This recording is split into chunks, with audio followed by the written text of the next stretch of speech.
Agradecemos ao nosso bom Deus pela oportunidade que Ele nos concede de estarmos mais uma vez juntos neste encontro, que Deus esteja visitando nossos corações e vindo nos suprir de tudo aquilo que nós precisamos da parte dEle, que nesses dias que estamos vivendo, que nós possamos enfrentá-los, com sabedoria, com discernimento, com dependência de Deus, porque em tudo na vida nós precisamos depender de Deus e também estarmos entendendo o que Deus está desejoso de nos ensinar nesses dias que nós estamos vivenciando, dessas dificuldades que estamos passando, como que nós estamos enfrentando tudo isto. E nós temos visto aqui como que Deus agiu em prol de uma família, porque o mundo, como nós dissemos em Gênesis 6, estava realmente vivendo dias difíceis, muita violência, estava mesmo Deus muito triste. Como quero crer que Deus esteja triste quando olha para o mundo de hoje e vê tantas pessoas praticando maldade, violência, criminalidade, corrupção, e tudo isso desagrada, entristece o coração de Deus.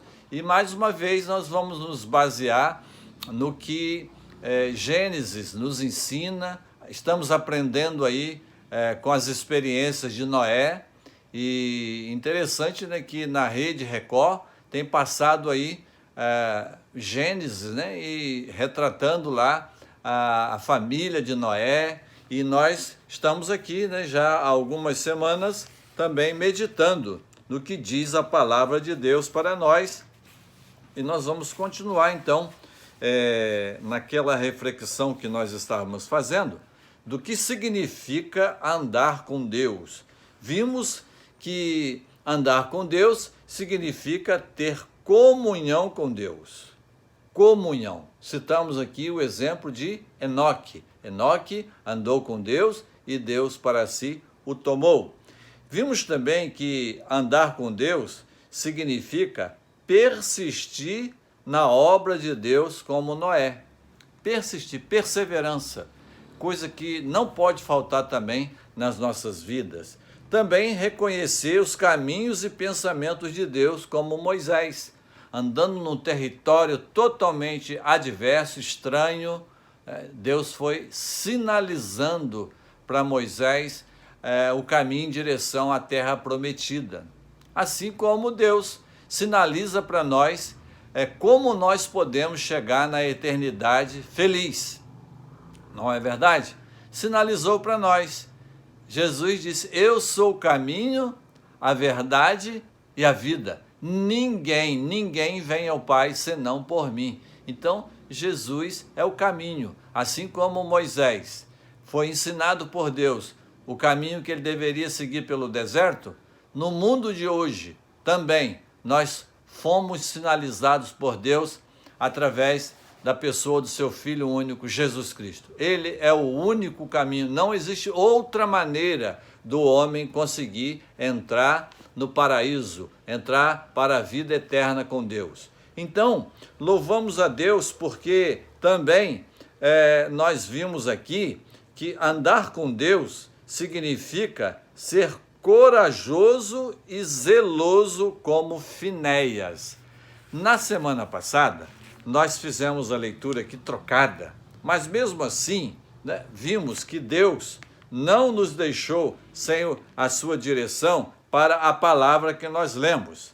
Mas o texto mesmo que nós gostaríamos de ler é o do capítulo 25 de Números, a partir do verso 6, que diz assim: eis que um homem dos filhos de Israel veio e trouxe a seus irmãos uma midianita perante os olhos de Moisés e de toda a congregação dos filhos de Israel, enquanto eles choravam diante da tenda da congregação.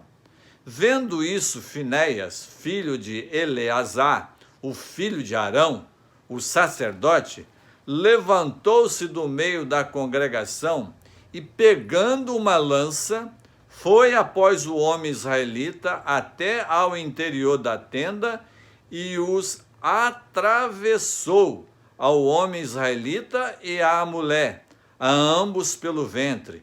Então a praga cessou de sobre os filhos de Israel. Os que morreram da praga foram 24.000. Olha só, 24.000 pessoas morreram por causa da praga. Assim como a pandemia hoje também tem tirado muitas vidas. Então disse o Senhor a Moisés: Finéias, filho de Eleazar, filho de Arão, o sacerdote, desviou a minha ira de sobre os filhos de Israel, pois estava animado com o meu zelo entre eles, de sorte que, no meu zelo, não consumi os filhos de Israel. Portanto, dize: eis que lhe dou a minha aliança de paz, e ele e a sua descendência depois dele terão a aliança do sacerdócio perpétuo, porquanto teve zelo pelo seu Deus e fez expiação pelos filhos de Israel. O nome do israelita que foi morto com a midianita, era Zinri, filho de Salu, príncipe da casa paterna dos simeonitas. O nome da mulher midianita que foi morta era Cosbe, filha de Zur, cabeça do povo da casa paterna entre os midianitas. Então, queridos, nós vimos aqui que havia uma situação em que foi provocado a ira de Deus. A gente fica pensando assim, né? Que coisa triste são, né, os seres humanos provocando a ira de Deus.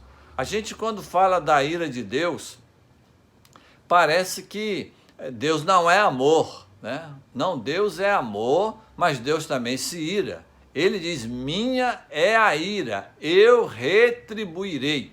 Inclusive, nos ensina Jesus que nós podemos nos irar, assim através de Paulo.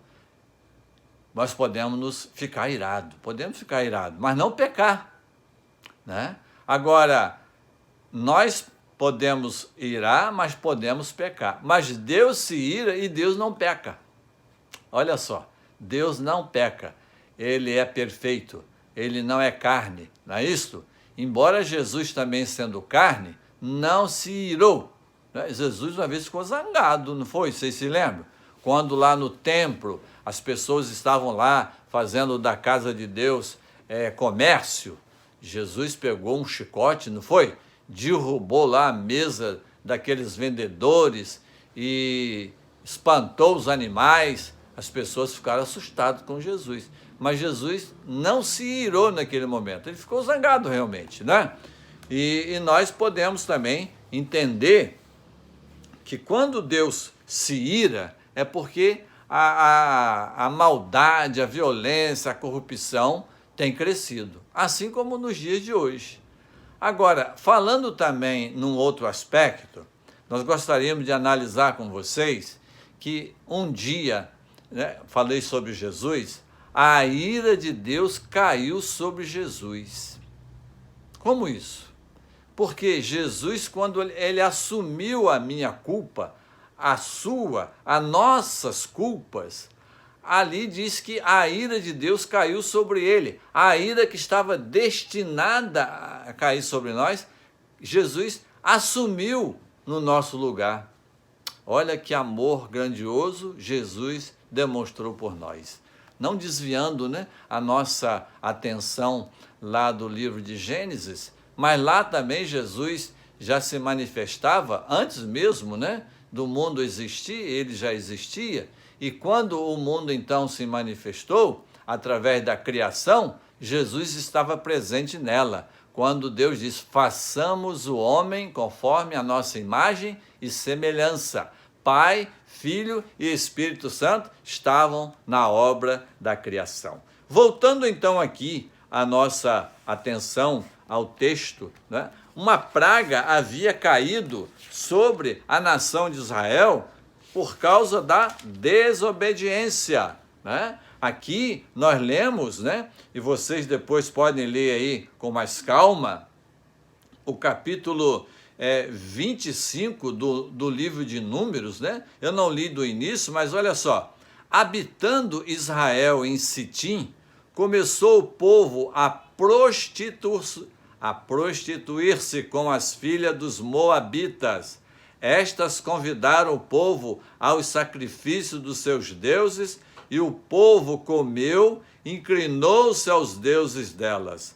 Juntando-se Israel a Baal-Peor, a ira do Senhor se acendeu contra Israel. Disse o Senhor a Moisés: toma todos os cabeças do povo, enforca-os ao Senhor ao ar livre, e a ardente ira do Senhor se retirará de Israel. Então Moisés disse aos juízes de Israel: cada um mate os homens da sua tribo que se juntaram a Baal-Peor. E eis que um homem dos filhos de Israel veio e trouxe a seus irmãos uma midianita perante os olhos de Moisés e de toda a congregação dos filhos de Israel, enquanto eles choravam diante da tenda da congregação. Então, queridos, nós vemos aqui que a ira de Deus se manifestou e estava ali, né, através dessa situação, dizimando vidas, né, tirando vidas. Deus não estava satisfeito, Deus não estava contente com essa situação. Por quê? Eles não fizeram o que Deus estava mandando, assim como no texto que nós estamos considerando, que Noé fez tudo consoante, tudo conforme, da forma como Deus gostaria que acontecesse e ordenara. Então, a gente vai mais à frente um pouquinho e vamos ver Miqueias também escrevendo alguma coisa sobre essa questão aqui de, conforme nós estamos aqui pensando, né? Sendo corajoso e zeloso. Vamos ver aqui um exemplo, além do de Finéias. Vamos ver também Miqueias, capítulo 2, versículo 6, lá no Antigo Testamento. Olha só. Não babujeis, dizem eles, não babujeis tais coisas, porque a desgraça não cairá sobre nós. Olha só, a desgraça não cairá sobre nós. Diz mais, tais coisas anunciadas não alcançarão a casa de Jacó. Está irritado o Espírito do Senhor? São estas suas obras? Sim, as minhas palavras fazem o bem ao que anda retamente. Olha só, as minhas palavras fazem bem ao que anda retamente. Mas há pouco se levantou o meu povo como inimigo. Além da roupa, roubais a capa àqueles que passam seguros, sem pensar em guerra. Lançais fora as mulheres de meu povo do seu lar querido, dos filhinhos delas, tirais a minha glória para sempre. Levantai-vos e ide-vos embora, porque não é lugar aqui de descanso. Ide-vos por causa da imundícia que destrói, sim, que destrói dolorosamente. Se houver alguém que, seguindo o vento da falsidade, olha aí, querido, seguindo o vento da falsidade, mentindo, diga, eu te profetizarei do vinho e da bebida forte, será esse tal o profeta deste povo.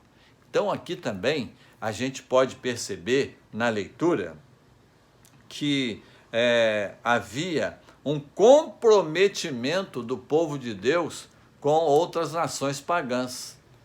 Todas as vezes que o povo de Deus se corrompia, era através desse relacionamento, até mesmo de família. Constituíram famílias contra a vontade de Deus.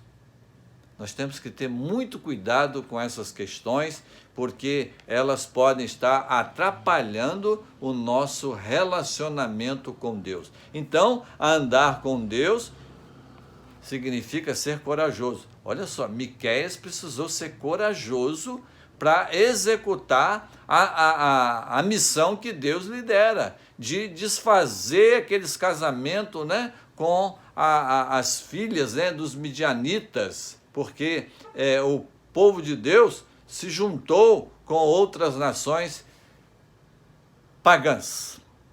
E as práticas, as atitudes, a maneira de viver daquelas pessoas, o povo de Deus foi absorvendo. Assim como no mundo de hoje, nós não podemos absorver o que o mundo nos oferece. Nós temos que oferecer ao mundo um testemunho, né, diferente de como é andar com Deus, como nós estamos considerando aqui com vocês.